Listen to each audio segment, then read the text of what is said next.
تو بہترین سواریاں امام کے دروازے پر موجود ہوں. ہر روز خلیفہ کے علاوہ جتنے بھی وزراء ہوا کرتے تھے، جتنی بھی اہم شخصیات ہوا کرتی تھیں، وہ پہلے خلیفہ کو سلام کرتی تھی، اور خلیفہ کو سلام کرنے کے بعد امام محمد تقی کی خدمت میں آ کر سلام کیا کرتی تھی. اور اس کے بعد وہاں پر مختلف شخصیات ہر وقت امام کی موجودگی، امام کے سامنے بیٹھی رہا کرتی تھی. مختلف مسائل امام سے ڈسکس کرنے کے لیے مسلسل لوگ آتے جاتے رہا کرتے تھے. جو وفد بھی آتا تھا وہ امام کی خدمت میں ضرور آتا تھا، اور ان کی تواضع کے لیے، ان کی دیکھ بھال کے لیے خادم، غلام، کنیزیں، وفور کثیر تعداد میں موجود ہوتے تھے. دنیا کے بہترین پھل، بہترین کھانے ہر وقت امام کی محفل میں موجود رہا کرتے تھے. اب عالم یہ ہے کہ اس قسم نوجوان ہیں 20 سال کے. امام رضا علیہ الصلوۃ والسلام کے ایک صحابی ہیں حسین مکارے. ان کو خبر ہوئی کہ امام بغداد میں تشریف فرما ہے، تو امام کی زیارت کے لیے آئے. اب جو انہوں نے امام کا یہ پروٹوکول دیکھا، امام کے ارد گرد یہ خدم و حشم دیکھے، تو دل میں امام کو سلام کر کے وہاں بیٹھ گئے امام کے پاس، اور وفود بھی بیٹھے ہوئے تھے. جب وہ اٹھ کے چلے گئے، یہ دل میں اپنے سوچ رہے تھے بیٹھے ہوئے کہ یہ جو نعمتیں، یہ جو کچھ مال اموال، خادمین، نوکر چاکر، یہ جو کچھ میں دیکھ رہا ہوں، یہ دل میں بات کر رہے ہیں حسین مکارے. ان کے ہوتے ہوئے اس جوان کا، امام کی طرف اشارہ کر کے کہتے ہیں اپنے دل میں، کہ اس جوان کا بغداد سے واپس جانا بہت مشکل ہے. حسین مکارے کہتے ہیں کہ میں اپنے دل میں یہ سوچ رہا تھا کہ میں نے دیکھا کہ امام جواد نے سر کو جھکا لیا. تھوڑی دیر بعد امام نے اپنے سر کو بلند کیا تو میں نے ان کے چہرے پر غم کے آثار دیکھے، محزون دیکھا امام کو. امام کہنے لگے، حسین، یہ جو تم دیکھ رہے ہو، اس کی نسبت میرے لیے نانا کے شہر مدینے میں زندگی گزارنا گندم کی خشک روٹی کٹے ہوئے نمک کے ساتھ، پسے ہوئے نمک کے ساتھ نہیں، کٹے ہوئے موٹے نمک کے ساتھ کھانا زیادہ محبوب ہے ان سارے دسترخوانوں سے. یہ ہے سادگی، زندگی سے وابستگی نہیں ہے. یہ ہے امام جواد علیہ الصلوۃ والسلام کی زندگی کا ایک پہلو. امام نے اسوہ حسنہ کے طور پر ہمیں زندگی گزارنے کا سلیقہ دیا. امام کی زندگی کے اور بھی بہت سارے پہلو ہیں جو آج کی اس نشست میں بیان نہیں کروں گا. میری کوشش ہوگی کہ آج میں امام رضا علیہ الصلوۃ والسلام کے اس فرمان کو انتہائی اختصار سے پیش کر سکوں. امام رضا علیہ الصلوۃ والسلام نے امام محمد تقی کو شیعوں کے لیے سب سے زیادہ مبارک فرزند قرار دیا ہے، سب سے زیادہ بابرکت فرزند قرار دیا ہے. سب سے زیادہ مبارک اور بابرکت فرزند ہونے کا مطلب کیا ہے، اسی کی جانب مختصر سے اشارہ کروں گا. دیکھیے کہ امام جواد علیہ الصلوۃ والسلام ایک ایسے عہد میں زندگی گزار رہے ہیں، ایک ایسی منزل پر ظاہر ہو رہے ہیں کہ جہاں سے عصر غیبت شروع ہو رہا ہے. یعنی تشیع کو غیبت کے لیے تیار کرنا ہے، مسلمانوں کو غیبت کے لیے تیار کرنا ہے. یہ ایک حقیقت ہے. یعنی امام جواد کے بعد امام محمد تقی کے دور تک افراد کا امامت سے رابطہ مختصر ہو جائے گا، اور جب یہی دور امام عسکری میں پہنچے گا تو اور مزید مختصر ہو جائے گا، اور جب آخری امام کے دور میں یہ سلسلہ پہنچے گا تو رابطہ کم ہوتے ہوتے بالکل ختم ہو جائے گا. یعنی کیا؟ اس کا مطلب یہ ہے کہ اب امام تک رسائی نہیں رہے گی جب تک امام کا ظہور نہیں ہوگا. تو لہٰذا امام کے ظہور تک شیعوں کو زندگی گزارنے کا جو قیامت تک، یعنی امام کے ظہور تک جو ہستی سلیقہ عطا کرے گی، مسلمانوں کو جو ہستی قیامت تک یا ظہور امام اصغر علیہ الصلوۃ والسلام تک زندگی گزارنے کا سلیقہ دے کر جائے گی، وہ امام جواد علیہ الصلوۃ والسلام ہیں، امام محمد تقی علیہ الصلوۃ والسلام ہیں۔ وہ کس طرح سے زندگی کا سلیقہ دیں گے، یہی آج صرف اشارہ کروں گا۔ وہ سب سے بڑا کام جو امام نے، سب سے بڑا اس حوالے سے کہ آج کے بیان کے لحاظ سے، ورنہ امام کی زندگی کے اور بھی بہت سے پہلو ہیں، امام نے جو کام کیا ہے وہ ہے اہل بیت کی مرکزیت کو زندہ کرنا، اہل بیت کو ہر حال میں قبول کرنا۔ یہ بہت بڑی بات کر رہا ہوں میں۔ اہل بیت کو، اہل بیت کی عظمت کو، اہل بیت کی مرکزیت کو، ہر حال میں اہل بیت کی طرف رجوع کرنے کو، یہ جو احساس ہے، یہ جو تعلیم ہے کہ ہر حالت میں اہل بیت کی طرف رجوع کرنا ہے، یہ امام محمد تقی علیہ الصلوۃ والسلام سے شروع ہوتی ہے۔ وہ کس طرح؟ یہ انسانی نفسیات ہے۔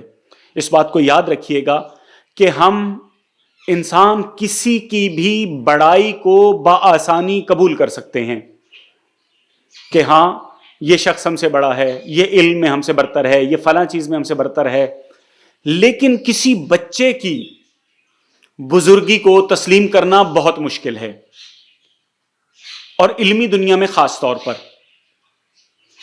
تو خداوند متعال نے امام جواد علیہ الصلوۃ والسلام کا انتخاب اسی حوالے سے کیا۔ یہ آپ کو معلوم ہونا چاہیے کہ امام جواد کی ولادت باسعادت امام رضا کی آخری عمر میں ہوئی ہے۔ جب امام کی شہادت ہوئی ہے تو امام 6 یا 7 سال کے بچے تھے، اور اسی وجہ سے امام علمیت کی بنیاد پر اہل بیت کی مرجعیت کو زندہ کر رہے ہیں کہ دیکھو ایک بچے کو تسلیم کرنا ہے، اگر علم امامت اس کے پاس موجود ہے تو ایک لمحے کے لیے بھی اپنے دل میں شک نہیں لانا۔ اور یہاں سے بس یہ امام کی جو علمی مرکزیت ہے، اور امام نے جو اہل بیت کی علمی مرکزیت کو زندہ کیا، میں اس کے حوالے سے چند ایک نکات آپ کی سماعتوں کی نظر کر کے اپنی آرائز کو سمیٹ لوں گا۔ علمی مرکزیت، امام 6 یا 7 سال کے بچے ہیں۔ امام رضا کی شہادت کے بعد بہت سارے شیعہ امام صادق علیہ الصلوۃ والسلام کے پرانے گھر میں جو متروک ہو چکا تھا وہاں اکٹھے ہوئے، بڑا گھر تھا، وہاں اکٹھے ہوئے پریشان ہیں کہ اب امام کون ہیں، امام کی معرفت کے حوالے سے نہیں جانتے، دور دراز شہروں سے آئے ہوئے ہیں۔ کہ اتنے میں امام کے چچا احمد ابن موسیٰ یعنی امام رضا کے بھائی وہ تشریف لے کر آتے ہیں، محفل میں آتے ہیں، تو ایک آدمی اعلان کرتا ہے کہ یہ فرزند رسول آئے ہیں۔ فرزند رسول آئے ہیں تو امام کی پہچان کے حوالے سے جو شیعوں کا، جو محدثین کا، جو بزرگوں کا طریقہ کار تھا وہ یہی تھا کہ جو ہستی آ کر بیٹھتی تھی اس سے سوالات پوچھتے تھے۔ اب یہ احمد ابن موسیٰ جب تشریف فرما ہوئے اور لوگوں نے سوالات کرنے شروع کیے تو کچھ ہی دیر کے بعد انہوں نے دیکھا کہ احمد ابن موسیٰ کچھ جوابات تو دے رہے ہیں، لیکن ان کے جوابات دینے کی سطح ایک عام محدث جتنی ہے اس سے برتر نہیں ہے، ایک عام عالم دین جتنی تو ہے، لیکن امام کی سطح تک نہیں ہے۔ اگر کوئی پیچیدہ مسئلہ پوچھا جاتا ہے تو اس کے لیے سوچ میں پڑ جاتے ہیں، اس کے لیے پریشان ہو جاتے ہیں، ماتھے پہ پسینہ آ جاتا ہے۔ تو یہ پریشان ہوئے۔ ایسے میں کچھ شخصیات یہ دعا کرنے لگیں دل ہی دل میں کہ اے کاش امام کے بیٹے ہیں، چھوٹے ہی ہیں، تشریف لے آتے تو ہم ان سے بھی سوال کر لیتے، کہ یک یک دروازہ کھلا، امام جواد آ کر بیٹھ گئے۔ یہ ہے علمی مرکزیت کی بحالی کا پہلا مرحلہ۔ توجہ کیجئے گا کہ امام امامت کو علمی مرکزیت کی بنیاد پر پہچنوا رہے ہیں، اور اس کے ساتھ ساتھ ہمیشہ کے لیے مسلمانوں کو، شیعوں کو یہ پیغام دے رہے ہیں کہ ہمیشہ یاد رکھیے گا کہ علم کی بنیاد پر آگے بڑھنا ہے۔ علم ہے، عقل ہے، یہ وہ روشن چراغ ہیں جو تمہیں آگے لے کر چلیں گے۔ تو امام نے وہاں پر اعلان فرمایا اور محدثین نے سوالات کرنا شروع کیے. لوگ سوالات کرتے چلے جاتے ہیں, امام جوابات سب کے دیتے چلے جاتے ہیں, یہاں تک کہ سب بہت حیران ہوئے, بہت خوش ہوئے, صلوات پڑھی کہ الحمدللہ خداوند متعال نے اپنی حجت کو ہم پر ظاہر فرمایا. اور اس طرح سے یہ لوگ چلے گئے. یہ نقطۂ آغاز تھا. ایک یا دو واقعات اور میں آپ کی سماعتوں کی نظر کروں گا مرکزیت علمی اہل بیت کو زندہ کرنے کے حوالے سے. امام تشریف لے کر جاتے ہیں, بلکہ اگر صحیح الفاظ اور صحیح تاریخ بیان کروں کہ امام کو طلب کر لیا جاتا ہے, امام کو ایک نوعیت کا قید کر کے لے جایا جاتا ہے بغداد میں, سامرہ میں, ان شہروں کے اندر. تو بغداد میں قیام کے دوران, وہاں بغداد میں یا بعض روایت کے مطابق سامرہ میں ایک چور خلیفہ معتصم کے سامنے پیش ہوا اور خلیفہ سے کہنے لگا کہ میں نے چوری کی تھی, میرا ہاتھ کاٹ دیجئے, ہاتھ کاٹیے, مجھ پہ جو سزا ہے وہ سزا دیجئے تاکہ میں کل خداوند متعال کی بارگاہ میں پاک و پاکیزہ حالت میں جاؤں. اب یہ دربار میں پہلی مرتبہ کچھ ایسا ہوا تھا کہ کوئی چور خود آیا ہو. فوراً تمام فقہا کو بلایا گیا, تمام فقہا آ گئے. تو خاص طور پر امام محمد تقی علیہ الصلوۃ والسلام کو بھی دعوت دی گئی کہ آپ بھی تشریف لائیے.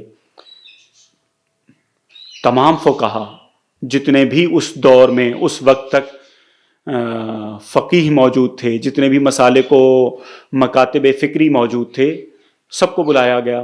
ان سے آراء لینا شروع کی. مختلف آراء آتی رہی. دو آراء اہم تھیں. ایک رائے کے مطابق کہا گیا کہ یہ چور ہے, اس نے اقرار کیا ہے, اقرار الوکلاء علی انفسہم جائز, لہٰذا اس کا ہاتھ ٹخنے سے کاٹ دیا جائے گا, یہاں سے کاٹ دیا جائے گا. پوچھا گیا کہ تمہارے پاس دلیل کیا ہے؟ کہا آیت تیمم دلیل ہے کہ ہاتھوں سے وضو تیمم کرنے کا کہا گیا ہے, انسان ہاتھوں سے تیمم کرتا ہے اور یہ یہاں تک ہاتھ شامل ہے, لہٰذا اتنا ہاتھ کاٹ دیا جائے. یہ سن کر ایک اور گروہ جو بڑا گروہ تھا, انہوں نے کہا کہ نہیں جناب, یہاں سے کہاں سے ہاتھ کاٹ رہے ہیں, یہ ہاتھ کوہنی سے کاٹا جائے گا, اس لیے کہ تیمم سے بڑی عبادت وضو ہے, اور وضو کے بارے میں ہے فغسلوا وجوہکم وایدیکم الی المرافق, کہ تم اپنے چہروں کو اور ہاتھوں کو دھو کوہنیوں تک. اب اگر کوہنیوں تک ہاتھ اللہ تعالیٰ نے قرار دیے ہیں, تو اگر کم از کم بھی ہاتھ کو کاٹا جائے گا اس کے, تو کوہنیوں تک کاٹا جائے گا, اس سے کم نہیں کاٹا جا سکتا. امام جواد علیہ الصلوۃ والسلام سے پوچھا گیا کہ فرزند رسول آپ فرمائیے. امام نے کچھ اقرا کے بعد جو جواب ارشاد فرمایا ہے, اس جواب کو سننے کے بعد یہ فقہا جو اس محفل میں موجود تھے, یہ اپنے گھروں میں جا کر, اپنے شاگردوں کے سامنے جا کر یہ کہتے ہوئے نظر آتے ہیں کہ اے کاش آج سے 20 سال پہلے میں مر گیا ہوتا, مجھے اس طرح سے ذلت و رسوائی نہ ہوتی, کہ گویا مجھے ایسے محسوس ہو رہا تھا کہ مجھے قرآن کا اور فقہ و شریعت کا کچھ پتہ ہی نہیں ہے. امام نے کیا فرمایا؟ امام نے کہا کہ اس کی صرف اور صرف انگلیوں کو کاٹا جائے گا, صرف انگلیوں کو کاٹا جائے گا, ہاتھ نہیں کاٹا جائے گا. پوچھا گیا کہ ہاتھ مولا کیوں نہیں کاٹا جائے گا؟ کہا کہ قرآن مجید کے اندر آیت ہے وَأَنَّ الْمَسَاجِدَ لِلَّهِ, سجدے کے جو مقامات ہیں وہ صرف اور صرف اللہ کے لیے ہیں. فَلَا تَدْعُوا مَعَ اللَّهِ أَحَدًا, اللہ کے ساتھ کسی اور کو نہ پکارو. یعنی جو اللہ کی چیزیں ہیں, جو سجدے کے مقامات ہیں وہ اللہ کے ہیں, اور اللہ کے ساتھ کسی اور کو نہیں پکارنا. تو پس چوری کی بنیاد پر جو اللہ کی چیز ہے اس کو نہیں کاٹا جا سکتا. 7 مقامات ہیں جن پر سجدہ, جو سجدے کے اندر زمین پر لگنا ضروری ہیں, ان میں سے ہاتھ بھی ہیں.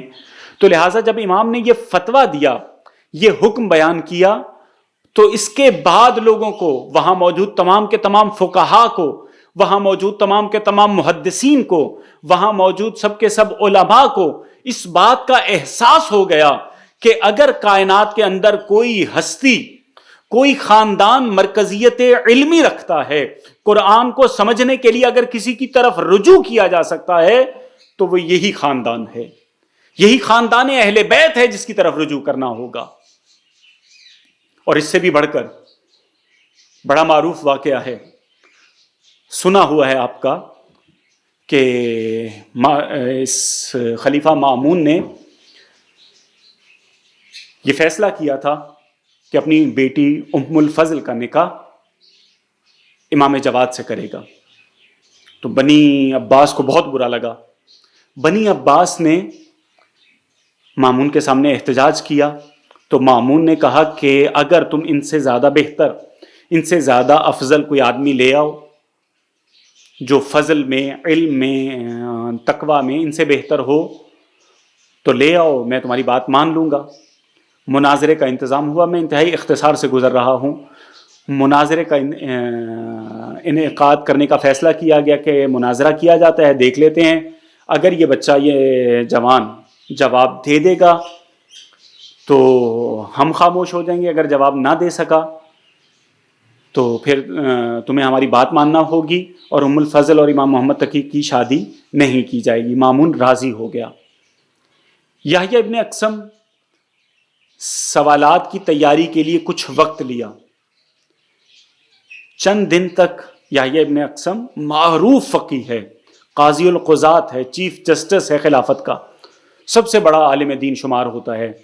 چند دن تک وہ 50 سوال تیار کرتا ہے، اور ان 50 سوالوں میں سب سے بڑا سوال جو اس نے تیار کیا، اس نے ایک نوجوان کی ذہنی صلاحیت، علمی قابلیت اور ان ساری چیزوں کو مد نظر رکھتے ہوئے جو سوال تیار کیا، اس کے اندر نفسیات کا بڑا عمل دخل تھا. سوال کون سا؟ دیکھیں، جتنے بھی جوان ہیں بالغ ہونے کے بعد یا بالغ ہونے سے پہلے ہی نماز پڑھنا شروع کرتے ہیں. جب نماز پڑھتے ہیں تو ان کو احکام نماز معلوم ہوتے ہیں، ہر روز نماز پڑھ رہے ہیں. ہر روز نماز پڑھنے کی وجہ سے نہ صرف یہ کہ واجبات نماز پتہ ہیں، واجبات نماز کے ساتھ ساتھ اس کو نماز کے دیگر متعلقہ احکام بھی پتہ ہوتے ہیں، شکیات نماز بھی کسی نہ کسی حد تک پتہ چل جاتی ہیں، اور نماز کے دیگر متعلقہ اور غیر متعلقہ مسائل سے انسان آشنا ہو سکتا ہے. ایک معمولی طالب علم، ایک عام عالم دین نماز کے مسائل سے آشنا ہو سکتا ہے، لیکن یہ بھی ایک حقیقت ہے کہ بہت سارے لوگ نماز کے بھی تمام مسائل سے اس وقت بھی آشنا نہیں ہوتے. یہ پیچیدہ مسائل ہیں نماز کے بھی. خیر، اس نے نماز سے کوئی مسئلہ نہیں لیا، روزے سے کوئی مسئلہ نہیں لیا کہ سال میں کم از کم 1 مہینے تک انسان روزے رکھتا ہے، تو لہٰذا اگر روزے سے کوئی مسئلہ پوچھا گیا تو آسان ہے. روزہ سارا دن بھوکا رہتا ہے، آدمی کی ایک یاد بن جاتی ہے روزے سے، کہ نوجوان ہے اسے یاد رہیں گے کہ روزے کے احکام مسائل وغیرہ کیا تھے. اس نے ایک پیچیدہ مسئلے کا، یعنی ایک ایسے مسئلے کا انتخاب کیا جو سال میں 1 مرتبہ بھی نہیں بلکہ معمولاً زندگی میں 1 مرتبہ جس کا تقاضا کیا گیا ہے، وہ ہے حج. حج کے بھی مختلف احکام ہوتے ہیں. دیکھیں، یہ احکام جو ہیں ان کی مختلف نوعیتیں ہوتی ہیں. کچھ احکام ایسے ہوتے ہیں کہ آپ کسی واجب کو انجام دینا چاہیں تو آپ کے لیے ان کو جاننا ضروری ہوتا ہے. مثلاً اگر نماز پڑھنی ہے تو آپ کو معلوم ہونا چاہیے کہ نماز میں کیا کیا چیزیں ہیں، وہ آپ جلدی سیکھ لیں گے. لیکن وہ چیزیں جو نماز میں نہیں ہونا چاہیے وہ آپ نہیں سیکھیں گے، اس لیے کہ آپ یہ سوچیں گے کہ جو چیزیں مجھے انجام دینا ہے وہ سیکھ لوں گا، ان چیزوں کے علاوہ کوئی چیز انجام ہی نہیں دوں گا کہ مجھے وہ باقی چیزیں بھی سیکھنا پڑے. تو اس شخص نے حج کے وہ احکام نہیں پوچھے کہ جو حج کو انجام دینے میں مددگار تھے. حج کو انجام دینے کے لیے جو عناصر اور جو واجبات اور جو اعمال تھے وہ نہیں پوچھے، بلکہ ایسا کام پوچھا کہ جو حج میں انجام دینے سے منع کیا گیا تھا. تو آ کے جو سوال کرتا ہے مولا سے کہ یہ بتائیے، اگر مجھے اجازت دیتے ہیں تو یہ بتائیے کہ پہلے سوال میں کر لیتا ہوں، اور سوال یہ ہے کہ اگر کوئی شخص حرم میں خانہ کعبہ کے ارد گرد شکار کرے تو اس کا کفارہ کیا ہے، اس کا حکم کیا ہے؟ امام مسکرائے اور کہا کہ تمہارا سوال مبہم ہے، تمہارا سوال ناقص ہے. کسی فرد کو یہ کہہ دینا کہ ناقص ہے، سوال ناقص ہے، السؤال نصف العلم، سوال آدھا علم ہوتا ہے. اگر کوئی شخص اچھا سوال نہ کر سکے، یہ یاد رکھیے گا کہ سوال وہی شخص کر سکتا ہے جو پڑھا لکھا ہو، غلط سوال وہی کرے گا جسے کسی موضوع کے بارے میں کچھ بھی نہیں پتا۔ امام نے کہا سوال مبہم ہے۔ یہ سوال مبہم کیسے ہے، یہی پہلی بات ہی یحییٰ ابن اقسم کے لیے کافی تھی۔ اب امام نے جب اسی کے سوال کی شکیں بیان کرنا شروع کی، اسی کے سوال کے مختلف پہلو بیان کرنا شروع کیے، تو یحییٰ کی آنکھیں حیرت سے کھلی کی کھلی رہ گئیں۔ مولا نے کہا کہ شکار کہاں کیا ہے، ہل میں کیا ہے، حرم میں کیا ہے، حالت احرام میں کیا ہے یا حالت احرام سے نکل کر کیا ہے، ایام حج میں کیا ہے، ایام عمرہ میں کیا ہے، شکار چھوٹی چیز کا کیا ہے، بڑی چیز کا کیا ہے، شکار کرنے والا غلام تھا یا آزاد تھا، بچہ تھا، بڑا تھا، عورت تھی، مرد تھا۔ اور امام اس طرح سے شکے بیان کرتے چلے گئے، جیسے جیسے شکے بیان کرتے چلے گئے، یحییٰ ابن اقسم کی حالت بالکل ایسی ہوتی چلی گئی جیسے ایک معمولی سا بچہ کوئی سوال کر لیتا ہے، پسپائی کے آثار اس کے چہرے پر نمودار ہونے شروع ہو گئے۔ اس عالم میں آخری چیز جو یحییٰ ابن اقسم کے سامنے باقی بچی تھی وہ یہ تھی کہ اس بات کا اقرار کرے کہ آقا مرکزیت علم آپ کے پاس ہے، مجھے ان ساری شکوں کا جواب نہیں آتا، آپ جواب دے دیجئے۔ تو یہ جو امام نے فرمایا تھا کہ دیکھو یہ جو میرا بیٹا ہے یہ ایسا مولود ہے کہ اس سے زیادہ بابرکت کبھی ہمارے شیعوں کے لیے پیدا نہیں ہوا، یہ ہیں امام جواد علیہ الصلوۃ والسلام جو اپنی حیات، مختصر حیات میں، ٹوٹل 25 سال کی حیات میں کتنا بڑا کام کر کے گئے ہیں کہ رہتی دنیا تک اس اصول کو روشناس کروا کے چلے گئے ہیں کہ دیکھو اگر کہیں مرکزیت علم ہے تو وہ اہل بیت کا دروازہ ہے۔ اور آج مسلمان لاکھ انکار کریں لیکن اس حقیقت کو تسلیم کیے بغیر نہیں رہ سکتے کہ اہل بیت کی بھی وہی عظمت ہے جو باقی ہستیوں کی ہے، جو ان کی ہستیوں کی ہے، اور اہل بیت کو مرجعیت علمی، مرکزیت علمی کے طور پر تسلیم کرتے ہیں۔ یہ ہے امام جواد علیہ الصلوۃ والسلام کی مختصر زندگی کا ایک پہلو۔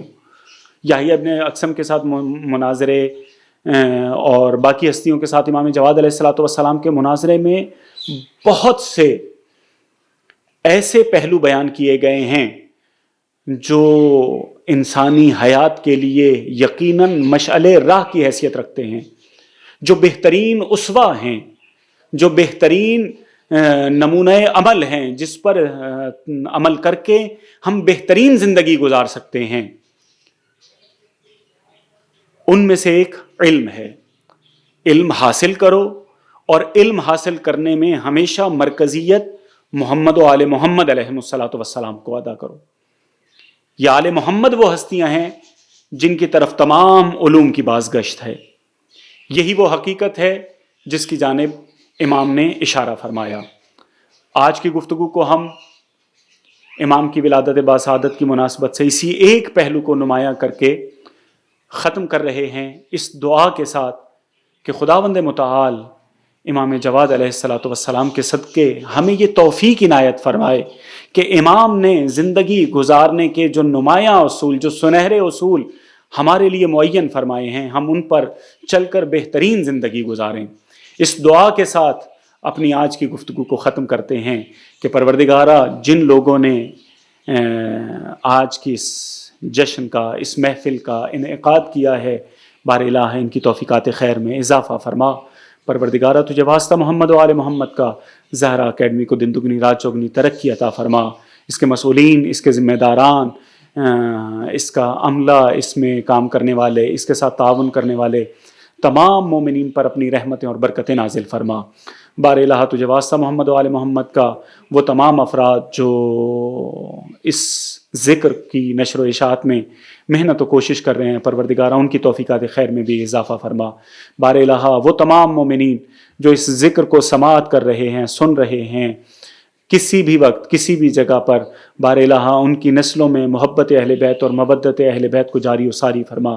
بار الہ ہم میں سے جو مومنین مقروض ہیں ان کے قرضوں کو ادا فرما، جو مومنین بے روزگار ہیں انہیں روزگار عنایت فرما، جو مومنین اس دنیا سے رخصت ہو چکے ہیں انہیں جوار ائمہ معصومین میں جگہ عنایت فرما، جو مومنین قید و بند کی صعوبتیں برداشت کر رہے ہیں انہیں رہائی عنایت فرما، جو مومنین بے اولاد ہیں انہیں اولاد نرینہ عطا فرما، جو مومنین بیمار ہیں خاص طور پر اس عالمی وبا کا شکار ہیں پروردگارا ان سب کو شفائے کاملہ و عاجلہ عنایت فرما۔ بار الہ امام عصر کو ہم سے راضی و خوشنود فرما، بار الہ ہمیں ان کے اعوان و انصار میں قرار دے۔ بار الہ ہماری آخری اور سب سے اہم دعا یہ ہے کہ اپنی آخری حجت کا ظہور فرما۔